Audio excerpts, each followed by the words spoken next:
नमस्कार, मैं हूं कुणाल बजाज और आप देख रहे हैं द ओपिनियन। आज मैं एक मैसेज लेके आया हूं देश के आम नागरिक का, देश के आम नागरिकों का, देश के लिबरल्स के लिए मैसेज, जो अपनी आंखों पे एक अलग तरह की पट्टी बांध कर बैठे हैं, जिनको कुछ तो दिखता है और कुछ नहीं दिखता है। कि हाँ, मैं इस्लामोफोबिक हूं, कि हाँ, मैं इस्लामोफोबिक हूं। अगर सच को सच कहना, गलत को गलत और सही को सही कहना इस्लामोफोबिया है, तो हाँ, मैं इस्लामोफोबिक हूं। अगर अफजल गुरु को आतंकवादी कहना इस्लामोफोबिक है, तो मैं इस्लामोफोबिक हूं। अगर कश्मीर में देश की मिलिट्री और पुलिस वालों को पत्थर मारते लोगों को गलत कहना कम्युनल है, तो मैं कम्युनल भी हूं। इंदौर में जिन लोगों ने पुलिस वालों पे पत्थर मारे, रांची में जिन्होंने डॉक्टरों को मारा, टोंक में जिन्होंने पुलिस वालों को मारा, मुरादाबाद में जिन डॉक्टर्स को और पुलिस वालों को जिन्होंने मारा, उन लोगों को गलत कहना, उन लोगों को आरोपी कहना, उनको जिम्मेदार ठहराना अगर इस्लामोफोबिया है, तो हाँ, ये बीमारी मुझ में भी है। कनिका कपूर को भी गलत कहा। जिन लोगों ने जलीकट्टू की बैल की बरसी पर भीड़ जमा करी, उन लोगों को भी जिम्मेदार माना। जिन निहंग सिख ने पुलिस वालों के हाथ काट दिए, पुलिस वालों पे हमला करा, उनको भी जिम्मेदार माना, उनको भी आरोपी माना, उन पे भी उंगली उठाई। लेकिन अगर किसी ने एक धर्म विशेष के लिए अपनी आंखों पे पट्टी बांधी है, किसी एक धर्म विशेष की गलती को गलत कहना आपके लिए गलत है, तो मैं आपकी नजरों में गिरने के लिए तैयार हूं। अगर वो आपकी नजरों में गलत नहीं है, तो मैं आपकी नजरों में इस्लामोफोबिक बनने को तैयार हूं। जमाती तबलीगी जमात पे आरोप क्यों लग रहे हैं, आप ये जानना चाहते हैं? उनको जिम्मेदार क्यों माना है?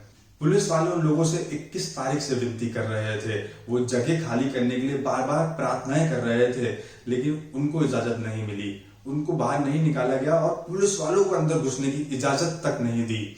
जब डॉक्टर्स को अंदर घुसने की बात करी गई कि उन लोगों का चेकअप हो जाए, उन लोगों के चेकअप के लिए जब डॉक्टर्स को अंदर जाने की बात कही गई, तो डॉक्टर्स को चेक करने के लिए अंदर नहीं जाने दिया। अंदर 2000 से ज्यादा लोग मिले, लेकिन बताया क्या गया कि अंदर सिर्फ 1000 लोग हैं। उनका मौलाना साद अभी तक फरार है। देश को इतना मजबूर कर दिया गया कि देश के NSA, national security advisor Ajit Doval को विनती करनी पड़ी और उसके बाद बात करने के बाद फिर उनको बाहर लाने की इजाजत मिली। नहीं तो वो इजाजत ही नहीं दे रहे थे उनको बाहर निकालने की। अगर ये आपकी नजरों में गलत नहीं है, तो मैं आपकी नजरों में गिरने को तैयार हूं, खुद को कम्युनल कहने को भी तैयार हूं। वो लोग जहां जहां गए, जिन जिन सेंटर्स पे उनको क्वारंटाइन करा गया, वहां से अलग अलग शिकायतें आ रही थी। कहीं बताया गया कि डॉक्टर्स को थूक रहे हैं, कहीं बताया गया डॉक्टर्स पे गाली बक रहे हैं, अपने पेशाब को बोतलों में भर के खिड़कियों से बाहर फेंका गया, बिल्डिंगों में अलग अलग थूका थाकी करी गई। अगर ये आपकी नजरों में गलत नहीं है, इसको कहना अगर आपकी इस गलत को गलत कहना अगर आपकी नजरों में गलत है, तो मैं आपकी नजरों में गिरने को तैयार हूं। मैं गलत होने पर अपने धर्म को छोड़ने को तैयार हूं, अपने धर्म के खिलाफ जाने को तैयार हूं। तो आप क्यों इस गलत के साथ खड़े हो?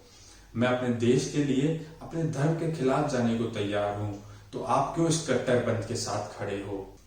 अगर इतनी सी बात आपको समझ में नहीं आती है, आप खुद को लिबरल बोलते हो, समझदार बोलते हो, बुद्धिजीवी समझते हो, और किसी धर्म के गलत को गलत मानने को आप तैयार नहीं हो।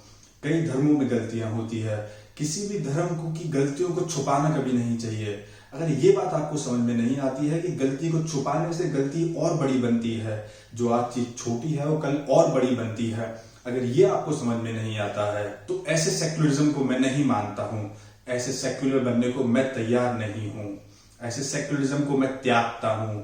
मैं अपने धर्म में मानता हूं वो धर्म जो मुझे सिखाता है कि सारे धर्म की समानता है, सारे धर्म समान है, मैं उसमें मानता हूं। मैं आपके झूठे सेक्युलरिज्म को छोड़ने को तैयार हूं।